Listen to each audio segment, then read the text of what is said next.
On today's episode, we're going to talk about the top 5 mistakes that business owners make outsourcing.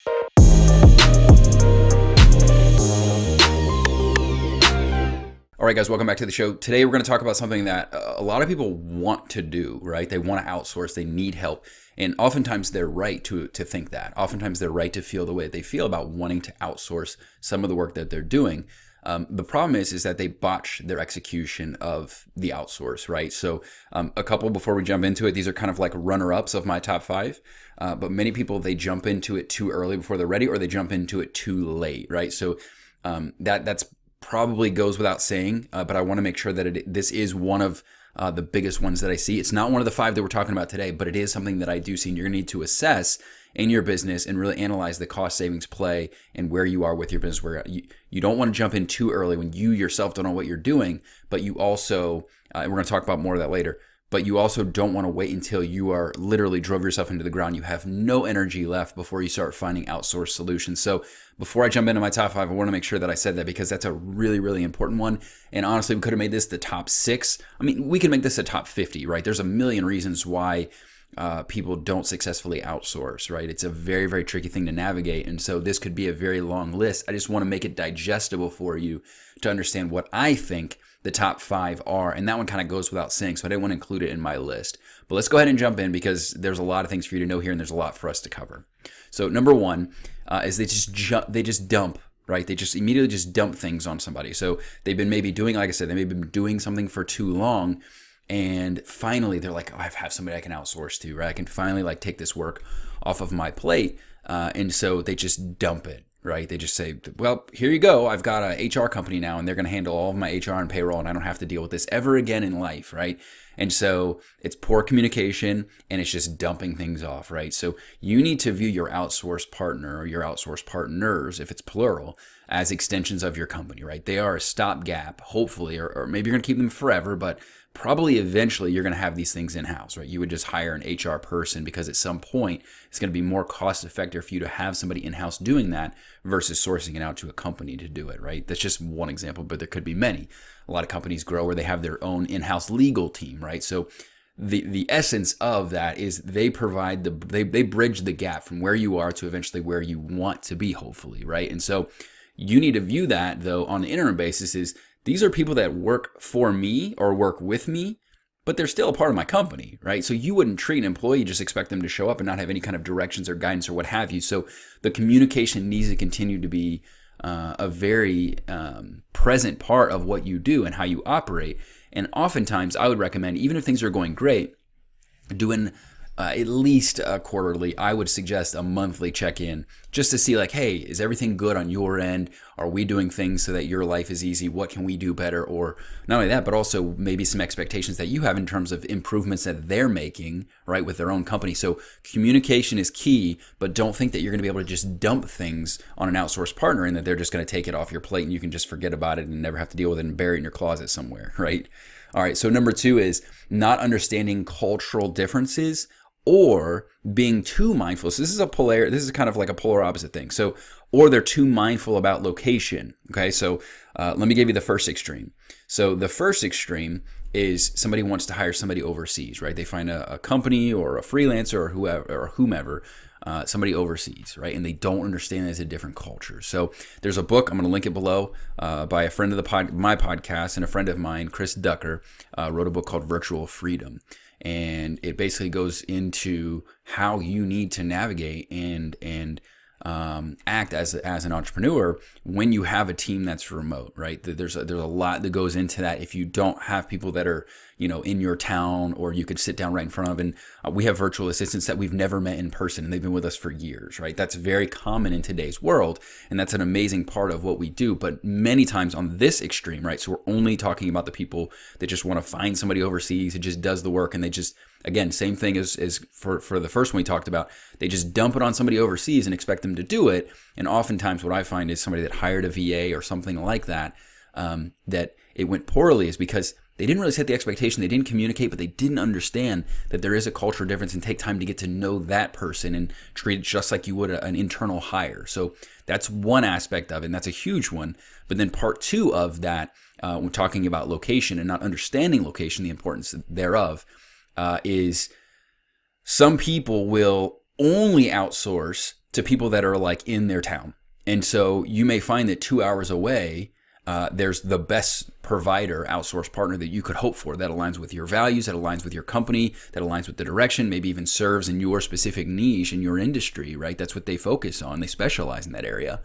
But you are so concerned about only hiring somebody that is right here, like really. So a lot of small business owners see this more than anybody else, where they're just too afraid to take that step beyond, what is familiar to them. So they do a quick Google search in their town and they assume that that's what they're limited to. These are the only options that I have, are these people in my small geographic area. So with outsourced partners, oftentimes and many times you need to find the best person regardless of location. Now, when I say regardless of location, keep in mind that means domestically speaking. So if you, within your country, right, where you kind of understand those cultural differences, again, going back to the other extreme, definitely make sure you're not just dumping it off to somebody in a foreign country that you don't understand how to communicate with those people or kind of their cultural norms and different things of that nature, because it is very different, as what we found. Not as different as you would think. There's, like, we joke around with some of our VAs, one of them in particular, actually the guy who edited this video, AJ. Hi, AJ.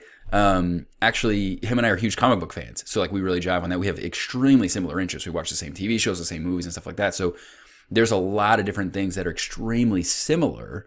But there's also some differences that you need to understand as well. And that's very important so that you have a developed understanding, and they'll really appreciate the fact that like you kind of understand their world, because so much of what we do, specifically if you're in America, is we just expect the world to know about this is America and this is who we are, but we don't necessarily always take the time to understand other cultures the way that we should, right? We just assume that everybody should know about who we are and that's the way things should be done. And that's a really like not a good assumption to make just in general as a human being. But definitely as an entrepreneur, as a business owner, that's really going to hurt you if you're trying to outsource. All right, so number 3, hiring is the cheapest option you can find, right? So it's the same thing. I mean, you get what you pay for.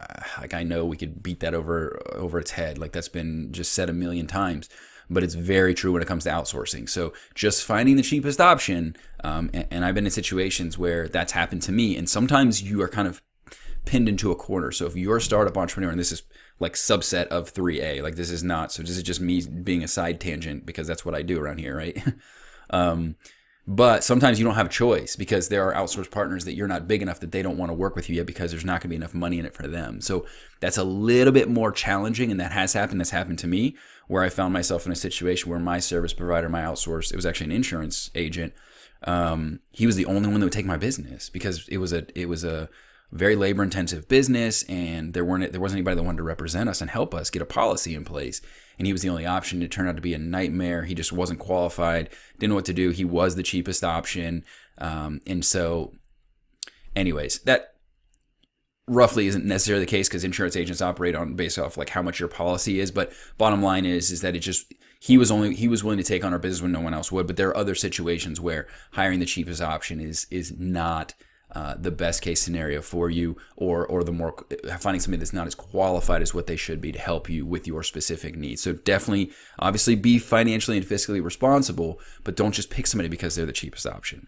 All right, so next, number 4 is putting them directly in touch with your customer, untrained. Okay, so here's the thing. I say the last part, and it's really important because some people will say, well, this person's been working with me for a long time and they're handling support and doing all these various things. We do that, and I totally understand that that's something that definitely can work for you, is having somebody that's directly in touch with your customer. But a general rule of thumb is unless you've developed a lot of trust in that person and really vetted them and made sure that they understand or they have substantial background in being in touch with your customer, it is a representation of your business, right? So oftentimes sales and customer support and stuff like that, you want to be very, very cautious about just outsourcing to someone that's going to be directly in touch with your customer. And if you do that, you need to have a lengthy training protocol put in place, possibly even like a video series where you have all of the training of how you do what you do and stuff like that. And oftentimes in many of those cases, it's probably best to hire internally for that versus outsourcing with that. So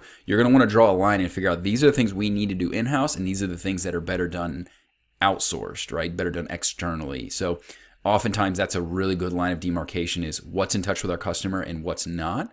But that's not always true. But it's a general rule that I would say is probably the best rule, because no one's going to understand how to communicate with your customer like you or the people that are basically internal with you. Now, that all said, we have, like I mentioned, we have virtual assistants. We have an entire team. They are in touch with our customers, but they've been with us for a very, very long time. So they're just as much working for us as they are outsourced, right? So it's not always the case, right? That's why I say untrained is the key part in that statement. But if you just dump something on someone like we talked about before and expect them to be in touch with your customer, that's a recipe for disaster. So be very, very careful about that. And number 5, and the last one we're going to talk about today, is not finding someone that can grow with you or that isn't fully equipped in general, right? So I talked about my insurance agent. Definitely was a cost thing involved with that as well. But also, he just wasn't up to speed. He just got to being in insurance and had never worked with someone in my industry. So you always want to make sure, like, what have you done with someone that's in my space before? Because if they haven't, they might not understand the business itself.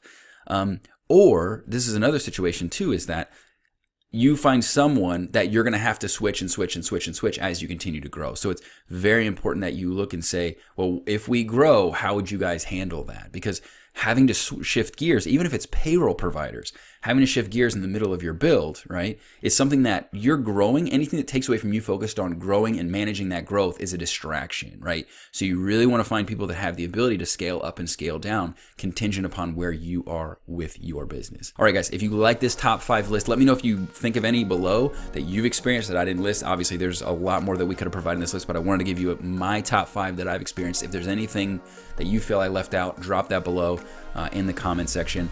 And while you guys are at it, make sure to subscribe for more videos like this, share it with a friend, whatever the case may be. Subscribe to my podcast. That link's included below as well. We talk about stuff like this, as well as long form interviews with amazing entrepreneurs around the world, and some really notable ones you've probably heard of, like the Damon Johns, Barbara Corcoran's, Grant Cardone's, Marie Forleo's, so on and so forth. I hate naming because there's so many amazing people that come on the show. If you guys want to hear those interviews, a lot of them take place on the channel as well. But if you're driving and you don't have access to a computer that you can watch these things, you can also listen on the go by subscribing to Entrepreneur Hour Podcast.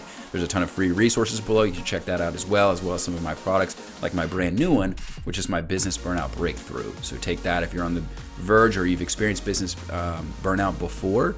A very, very good thing to do. So we put an actual assessment in there that'll tell you on a point scale how deep you are or if you are in burnout. So take that quiz. That's included below as well. And I will see you guys on the next one.